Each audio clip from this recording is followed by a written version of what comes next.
मृषा वदति लोकोऽयं ताम्बूलं मुखभूषणं मुखस्य भूषणं पुंसां स्यादेकैव सरस्वती। सर्वेभ्यः नमो नमः। राजकीय अभिनव इंटर कॉलेज आराजी लाइन वाराणसीतः संस्कृत अध्यापकः अहं सौरभ पाण्डेयः भवतां सर्वेषां संस्कृत कक्षायां स्वागतं करोमि। आप सभी से मैं एक प्रश्न पूछता हूँ। जिस प्रकार कान का आभूषण होता है बाली, हाथ का आभूषण होता है वलय, कड़ा जिसको बोलते हैं, या घड़ी, आंखों का आभूषण उपनेत्रम चश्मा, गले का आभूषण हार, पैर का आभूषण पायल, इसी प्रकार मुख का आभूषण क्या है आप बताइए। यह जो पंक्तियां अभी आपने सुनी, मृषा वदति लोकोऽयं ताम्बूलम मुखभूषणम। ताम्बूलम, ताम्बूल अर्थात पान। मैं बनारस से हूँ और बनारस में वैसे भी पान बहुत प्रसिद्ध है। तो कुछ लोग कहते हैं कि ताम्बूलम अर्थात पान ही मुख का आभूषण है, लेकिन मृषा वदति यह गलत कहते हैं, ऐसा नहीं है। तो मुख का आभूषण क्या है? मृषा वदति लोकोऽयं ताम्बूलम मुखभूषणम मुखस्य भूषणम पुंसां। पुंसां इत्युक्ते सभी मनुष्यों के मुख का आभूषण स्यादेकैव सरस्वती। सरस्वती अर्थात विद्या, अच्छी वाणी, मधुर मीठी वाणी, यही एकमात्र मुख का आभूषण है। आप कितने विद्वान हैं यह मायने नहीं रखता, आपकी विद्वत्ता आपकी वाणी में झलकती है या नहीं, आपकी वाणी अच्छी है या नहीं, कर्णप्रिय है या नहीं, यह सिद्ध करता है आप कितने विद्वान हैं या कितने समझदार हैं। भगवान राम के जीवनी के बारे में हम लोग अध्ययन कर रहे थे। उनके ऊपर भी यह परिलक्षित होता है कि वह इतने समझदार थे, विद्वान थे, कार्यकुशल थे। यह उनके वाणी में, उनके समझदारी में वह साफ साफ स्पष्ट रूप से परिलक्षित होता है। आप समझ गए होंगे। आज भी हम लोग भगवान श्री राम के जीवन चरित्र के बारे में ही अध्ययन करेंगे। सबसे पहले हम लोग यह बता दें आपको कि आज किस पाठ का अध्ययन करेंगे। तो कक्षा 9 के संस्कृत के पाठ्य पुस्तक का ही दूसरे पाठ का चौथा भाग या अंतिम भाग कह लीजिए, आज इस पाठ की पूर्णाहुति होगी। चौथे भाग का अध्ययन आज हम लोग करेंगे। पाठ का शीर्षक है रामस्य पितृभक्ति। पाठ को प्रारंभ करने से पहले आज के पाठ की संपूर्ण रूपरेखा आपके सामने मैं प्रस्तुत कर रहा हूँ। सबसे पहले हम लोग पिछली कक्षा में पढ़े गए विषय वस्तु के ऊपर, उसके सारांश के ऊपर चर्चा करेंगे। उसके बाद आज पढ़े जाने वाले पाठ्य वस्तु का सार आपको बताएंगे। फिर आज का पाठ एक एक करके 6 श्लोकों का अध्ययन करेंगे। उसके बाद आज के पाठ का सारांश को देखते हुए अंतिम में गृह कार्य के ऊपर चर्चा करेंगे। यह तो हो गई आज के पाठ की रूपरेखा। अब 6 श्लोकों का अध्ययन किस क्रम में या किस प्रकार करेंगे वह भी देखिए। सबसे पहले हम लोग सभी श्लोकों का सस्वर पाठ करेंगे, शुद्ध शुद्ध उच्चारण, जिससे कि आप करने में सक्षम हो सके। उसके बाद श्लोकों का अन्वय, अन्वय के बाद कठिन शब्दों का अर्थ, काठिन्य निवारण, और उसके पश्चात श्लोक का सामान्य अर्थ देखने के बाद पुनः अंत में सभी श्लोकों के अर्थ पे विस्तृत चर्चा की जाएगी। इस प्रकार आज हम लोग पढ़ेंगे। आइए आगे बढ़ते हैं। सबसे पहले हम लोग पिछली कक्षा में पढ़े गए पाठ्य वस्तु पर एक प्रकाश डालते हैं। हम लोगों ने पढ़ा था कि भगवान राम को सुमंत के द्वारा महल में बुलाया जाता है। वह अपने पिता को मूर्छित अवस्था में माता कैकेयी के साथ आसन पर बैठे हुए देखते हैं। सबसे पहले वो पिता को प्रणाम करते हैं, पुनः माता कैकेयी को प्रणाम करते हैं और फिर चिंता व्यक्त करते हैं कि मेरे पिता की यह स्थिति कैसे हो गई, क्या मुझसे कोई अनजाने में गलती हो गई है जिसके कारण मेरे पिता की यह स्थिति हुई। इस प्रकार चिंताग्रस्त राम माता कैकेयी से प्रश्न पूछते हैं कि हे माता, मैं आपसे निवेदन करता हूँ कि आप बताइए ऐसा क्यों हुआ। माता कैकेयी ने कहा कि तुम अगर यह सुनिश्चित करो जो कुछ भी मैं तुम्हें कहूंगी वो तुम करोगे, तब मैं तुम्हें सारी बातें बता देती हूँ।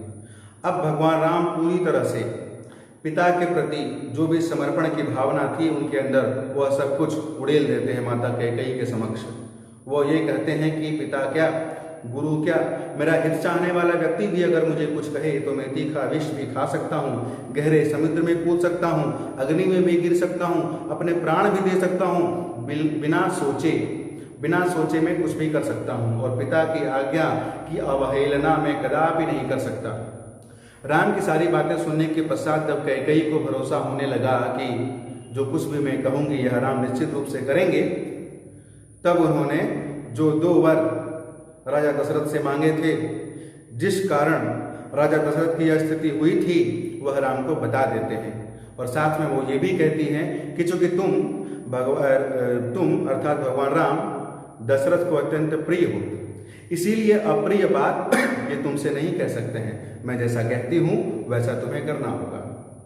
ऐसा कह के माता कैकेयी उन 2 वरों को भगवान श्री राम से कह देती हैं। 2 वर कौन से थे? पहला, भगवान राम राजा बनने वाले थे, लेकिन वह राज्याभिषेक राम का ना होकर के अब भरत का होगा, यह पहला वर था। और दूसरा वर क्या था कि उसी समय उसी दिन राम के राज्याभिषेक वाले दिन ही भगवान राम को वन जाना होगा, कंटक वन जाना होगा, वनवास जाना होगा। यह 2 वर जो कैकेयी ने दशरथ से मांगे थे वो भगवान श्री राम को बता दिया। यहाँ तक हम लोगों ने पढ़ लिया था। अब आज के पाठ्य वस्तु पर चर्चा करते हैं। आज हम लोग क्या पढ़ेंगे कि उन 2 वरों को बताने के साथ साथ कैकेयी के मस्तिष्क में क्या चल रहा है, वो क्या सोच रही हैं। क्या राम की बात पे उन्हें भरोसा हो गया या नहीं हुआ, तो वो क्या कुछ और कहती हैं राम से, और किस प्रकार से अपनी आगे की बात माता कैकेयी भगवान राम से कहते हैं। यह सब सुनने के पश्चात राज्याभिषेक से विमुख हो गए और वन जाने का आदेश प्राप्त हुआ। यह सुनने के पश्चात भगवान राम क्या प्रतिक्रिया देते हैं, क्या कहते हैं, पिता के प्रति अंतिम श्लोकों के माध्यम से कैसी भावना अभिव्यक्त करते हैं, यह सारी बातें आज हम लोग इस कक्षा में विस्तृत रूप से पढ़ेंगे। यह तो हो गई आज के पाठ्यवस्तु का सार। अब उद्देश्य की बात करते हैं। इस पाठ को, आज के पाठ को पढ़ने से आपका क्या लाभ होगा।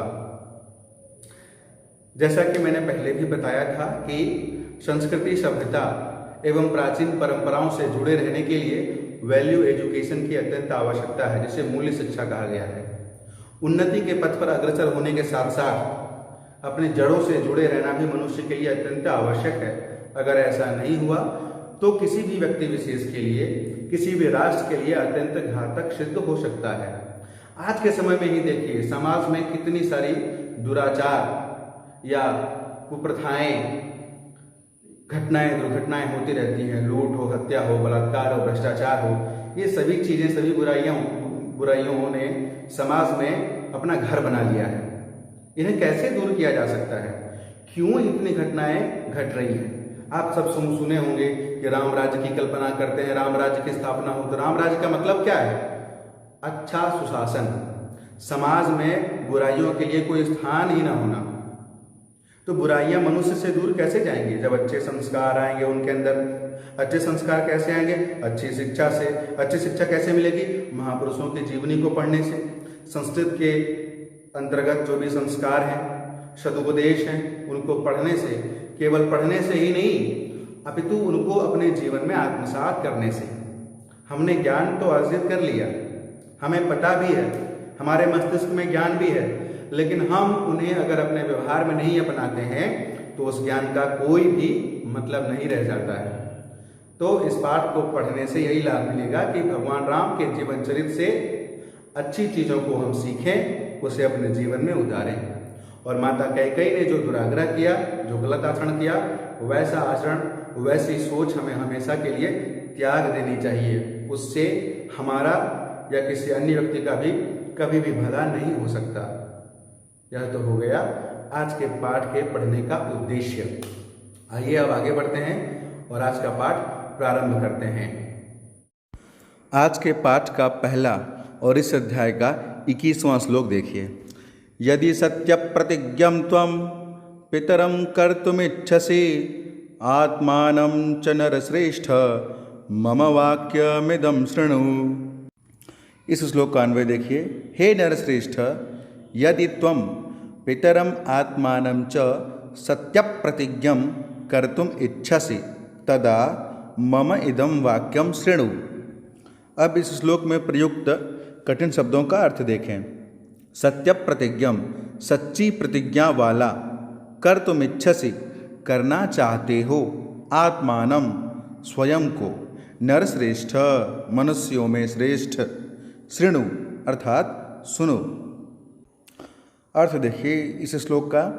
मानवों में श्रेष्ठ हे राम, यदि तुम पिताजी को और अपने को सच्ची प्रतिज्ञा वाला सिद्ध करना चाहते हो तो मेरे इस वचन को सुनो।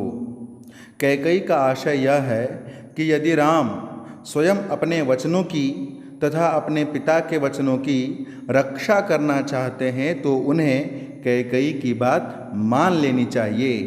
अब इस श्लोक के अर्थ पर विस्तृत चर्चा करते हैं हम लोग।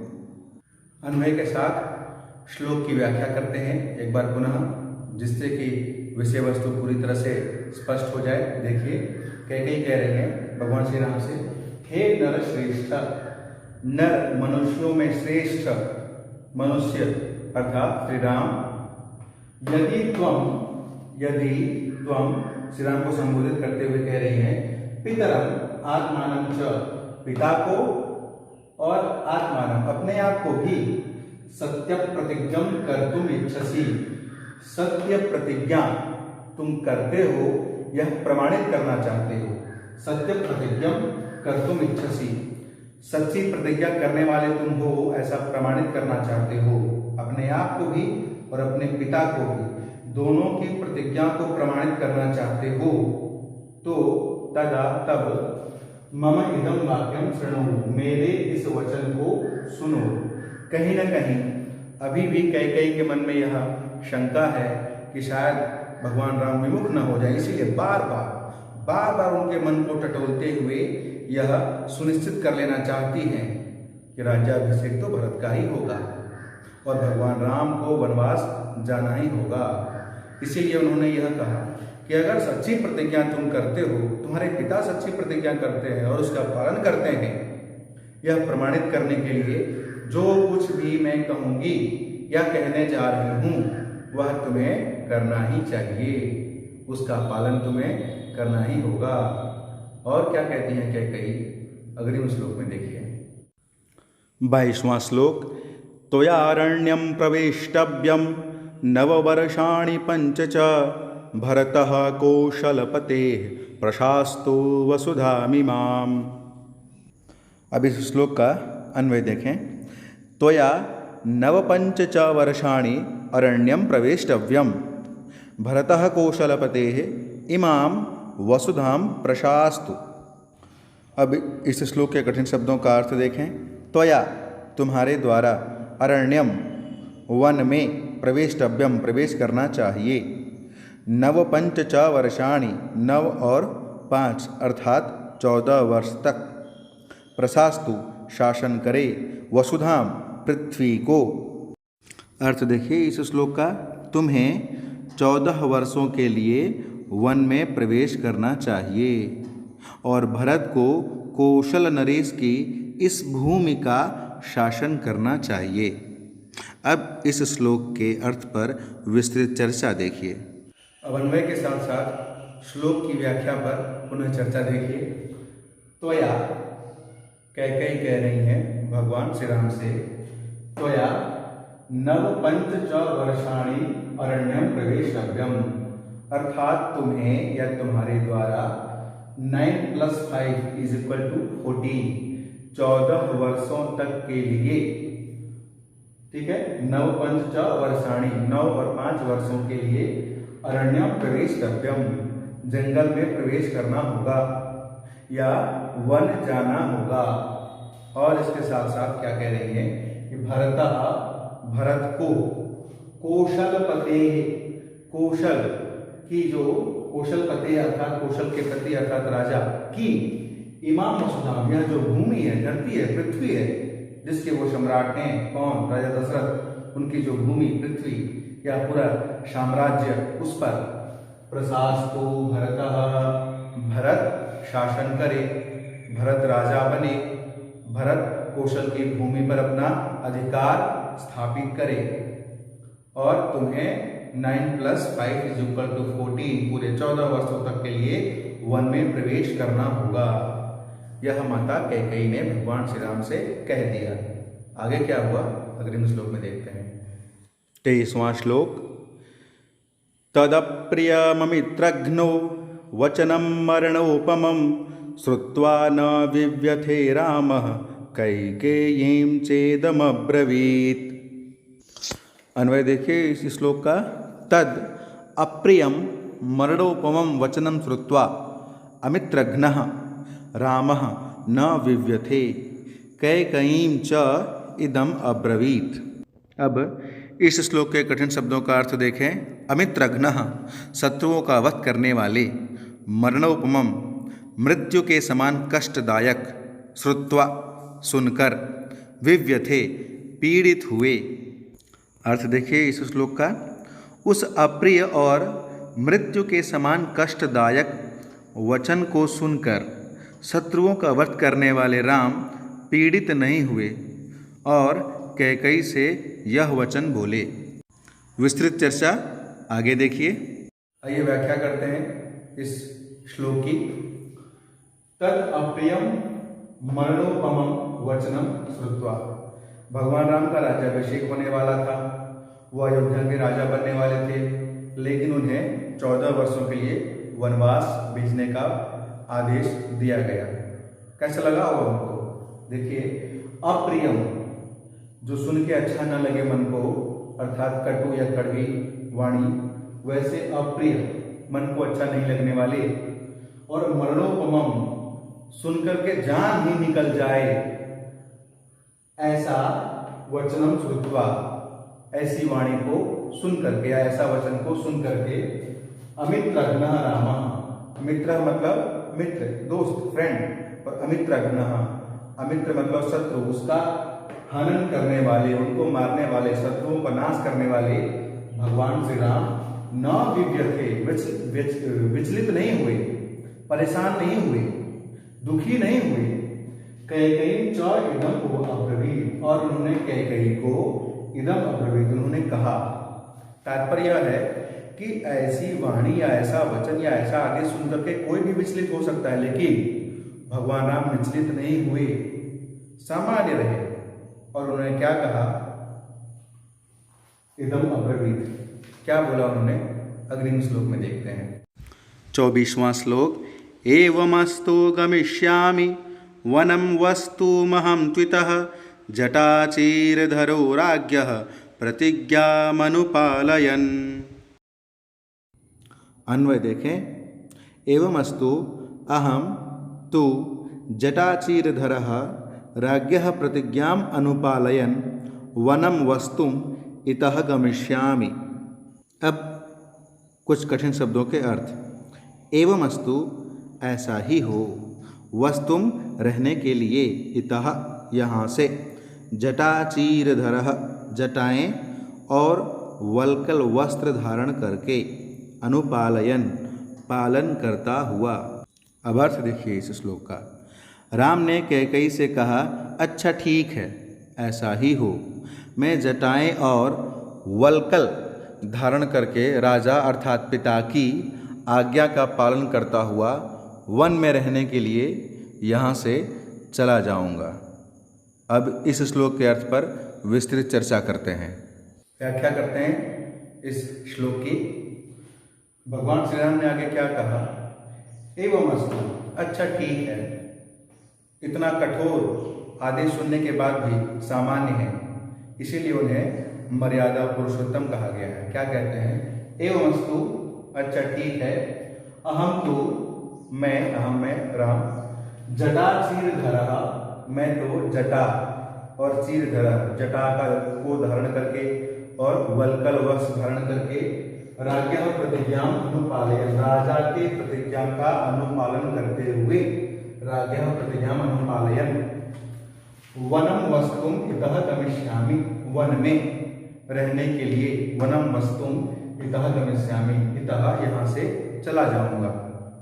अर्थात भगवान श्री राम बिल्कुल विचलित हुए बिना ही कहते हैं कि ठीक है, जैसा पिता चाहते हैं या राजा की जैसी इच्छा है या आज्ञा है, मैं उसे पालन करने के लिए तैयार हूँ।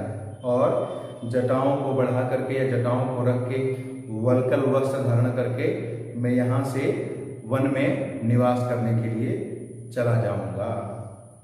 अग्रिम श्लोक में क्या घटना घटी उसे देखते हैं। 25वां श्लोक। अहम हि सीतां राज्यं च प्राणानिष्टान् धनानि च हृष्टो भ्रात्रे स्वयं दद्यां भरताय प्रचोदितः। अन्वय देखिए इस श्लोक का। त्वया प्रचोदितः अहम हि सीतां राज्यं इष्टान् प्राणान् धनानि च हृष्टः भ्रात्रे भरताय स्वयं दद्याम। कठिन शब्दों के अर्थ। इष्टान अर्थात प्रिय, हृष्टः प्रसन्न होकर, दद्याम दे सकता हूँ, प्रचोदितः प्रेरित किया गया। अर्थ देखिए इस श्लोक का। राम ने कैकेयी से कहा, आपके द्वारा प्रेरित किया गया मैं निश्चय ही सीता को, राज्य को, प्रिय प्राणों को और धनों को भी प्रसन्न होकर स्वयं भाई भरत को दे सकता हूँ। तात्पर्य यह है कि राम अपने भाई भरत के लिए सर्वस्व त्याग हेतु सदैव तत्पर हैं। अब आगे विस्तृत चर्चा देखते हैं। आगे अब देखिए इस श्लोक की अन्वय के साथ व्याख्या, जिससे कि विषय वस्तु और भी स्पष्ट हो जाए। भगवान श्री राम कहते हैं कि त्वया, यह कैकेयी के लिए प्रयुक्त हुआ है। त्वया तुम्हारे द्वारा, अर्थात कैकेयी के द्वारा, प्रचोदितः प्रेरित किया गया या उनके द्वारा किसी आदेश को दिया गया, उसके अनुपालन में, उसको पालन करने के क्रम में, अहम मैं, यह राम के लिए है, मैं राम, सीता, सीता को, राज्यम संपूर्ण राज्य को, इष्टान प्राणान जो भी इष्ट या प्रिय प्राणी हैं, संबंधी हैं, सगे हैं या जो कोई भी ऐसे हैं जो मेरे नजदीक थे, सभी प्राणियों को, और धनानि च धन को भी या धन को, हृष्टः भ्रात्रे भरताय, हृष्टः अर्थात प्रिय, प्रिय भाई भरत के लिए या भरत को, स्वयं दद्याम स्वयं मैं दे दूंगा या दे देता हूं। अर्थात विचलित तो नहीं हुए, अपितु उन्होंने सरलता पूर्वक कह दिया कि सीता को, राज्य को, इष्ट प्राणियों को जो मेरे प्रिय हैं, अन्य प्राणीजन साम्राज्य के, उनको, और धन को, इन सभी को अपने प्रिय भाई भरत को स्वयं मैं दे देता हूं। ऐसा भगवान श्री राम ने कहा। आगे की घटना के लिए अग्रिम श्लोक पढ़ते हैं। 26वां श्लोक। न ह्यतो धर्माचरणं किंचिदस्ति महत्तरं यथा पितरि शुश्रूषा तस्य वा वचन क्रिया। अन्वय देखें। पितरि शुश्रूषा तस्य वचन क्रिया वा यथा धर्माचरणम अतः महत्तरम किंचित धर्माचरणम न ही अस्ति। कठिन शब्दों के अर्थ। काठिन्य निवारणम। अतो महत्तरम अर्थात इससे बढ़कर, धर्माचरणम धर्म का आचरण करना, किंचित अर्थात कोई, पितरि शुश्रूषा पिता की सेवा करना, वचनक क्रिया वचनों का पालन करना। अर्थ देखिए। निश्चय ही पिता की सेवा अथवा उनके वचनों का पालन करने जैसे उत्तम धर्म के आचरण से बढ़कर दूसरा कोई धर्म नहीं है। तात्पर्य यह है कि पिता की सेवा और उनकी आज्ञा के पालन से बढ़कर सर्वोत्तम धर्म और कोई नहीं है। अब इस श्लोक के अर्थ पर विस्तृत चर्चा करते हैं। यह इस पाठ का अंतिम श्लोक है। आइए इसकी भी व्याख्या करते हैं। भगवान श्री राम कहते हैं कि पितरि शुश्रूषा तस्य वचन क्रिया वा। शुश्रूषा अर्थात सेवा, पितरि शुश्रूषा पिता की सेवा, तस्य वचन क्रिया उनके वचन का पालन करना, ये दोनों कार्य यथा धर्माचरणम जिस प्रकार का धर्माचरण है, पिता की सेवा, पितृ शुश्रूषा, उनके वचनों का पालन करना, तस्य वचन क्रिया यथा धर्माचरणम, जिस प्रकार का धर्माचरण है। अतः महत्तरम, इससे ज्यादा महान या श्रेष्ठ धर्माचरणम किंचित नहीं अस्ति, कोई अन्य धर्म का आचरण करना इससे ज्यादा महत्तर हो ही नहीं सकता है। अर्थात पिता की सेवा करना, पिता की आज्ञा का पालन करना, यह दोनों कार्य जिस प्रकार के धर्म का आचरण करना माना जाता है या माना जाएगा, वैसा कोई भी कार्य महान नहीं है। क्या सीख मिली हमें? कि पिता की आज्ञा का पालन और पिता की सेवा सबसे बड़ा धर्म है। हमें हर परिस्थिति में उनकी आज्ञा का पालन करना चाहिए।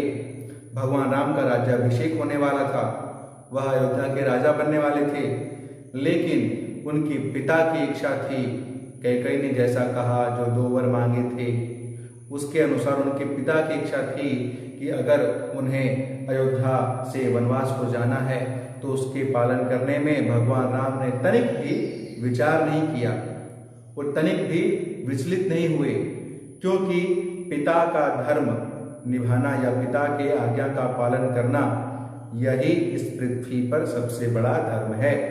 हमें भी, आपको भी सदा सर्वदा अपने पिता के सभी आज्ञा का, सभी आदेशों का पालन करना चाहिए और उनकी सेवा करनी चाहिए। इस प्रकार आज की कक्षा और आपके पाठ्य पुस्तक का दूसरा पाठ, जिसका शीर्षक है रामस्य पितृभक्तिः, वह संपूर्ण होता है। हम लोगों ने इस पाठ में भगवान श्री राम के जीवन चरित्र के संदर्भ में पिता के प्रति उनकी कैसी भक्ति थी, उनके अंदर समर्पण का भाव कितना ज्यादा था, यह पढ़ा। इसके साथ ही हम लोगों ने कैकेयी के मानसिकता के संदर्भ में यह जाना कि वह कैसा सोच रही थी, और इन सभी के साथ साथ अपने जीवन में हमें आचरण कैसा करना चाहिए। माता पिता गुरु एवं श्रेष्ठ प्रत्येक सदस्य हमारे जीवन में जो भी जुड़े हुए होते हैं वह सम्माननीय होते हैं। भगवान राम ने एक जगह इस पाठ में कहा है कि पिता ही नहीं, गुरु ही नहीं, अपितु कोई मनुष्य अगर सिर्फ मेरे हित के बारे में सोचे तो उसके लिए भी मैं अपने प्राण दे सकता हूँ। इसके साथ साथ हमने इस पाठ में यह भी सीखा कि परोपकार या दूसरे की भलाई या अपने किसी नजदीकी व्यक्ति के खुशी के लिए हमें त्याग करना चाहिए। एक कहावत आपने शायद सुनी होगी कि अष्टादश पुराणेषु व्यासस्य वचनद्वयम् परोपकारः पुण्याय पापाय परपीडनम्। पुण्य कमाना हो अगर तो परोपकार कीजिए। वह परोपकार किसी भी रूप में हो सकता है। आप किसी दूसरे की भलाई कर सकते हैं या किसी कार्य को करने से दूसरे को खुशी पहुंचे, वो भी परोपकार ही है। अथवा अपनी किसी इच्छा, मन की इच्छा या जो कुछ भी आप चाहते हैं, सोचते हैं, उन इच्छाओं का परित्याग भी परोपकार की श्रेणी में ही आता है। इसीलिए स्वार्थ हित चिंतन एवं अपने ही भलाई के बारे में हमेशा हमें नहीं सोचना चाहिए, अपितु दूसरे की भलाई के बारे में सोचना चाहिए। यह सब भगवान राम के जीवन चरित्र से हम लोगों ने सीखा।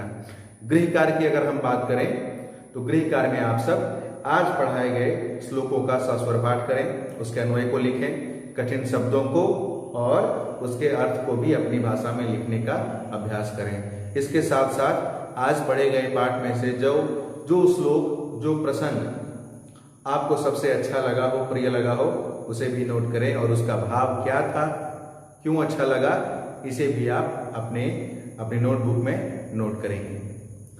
अग्रिम कक्षा में हम लोग आपके पाठ्य पुस्तक के तीसरे पाठ, जिसका शीर्षक है आदि कवि वाल्मीकि ही, उसके बारे में अध्ययन करेंगे। आप सभी सावधान रहिए, सुरक्षित रहिए। मैं आप सभी के मंगल स्वास्थ्य की कामना करता हूँ। बहुत बहुत धन्यवाद।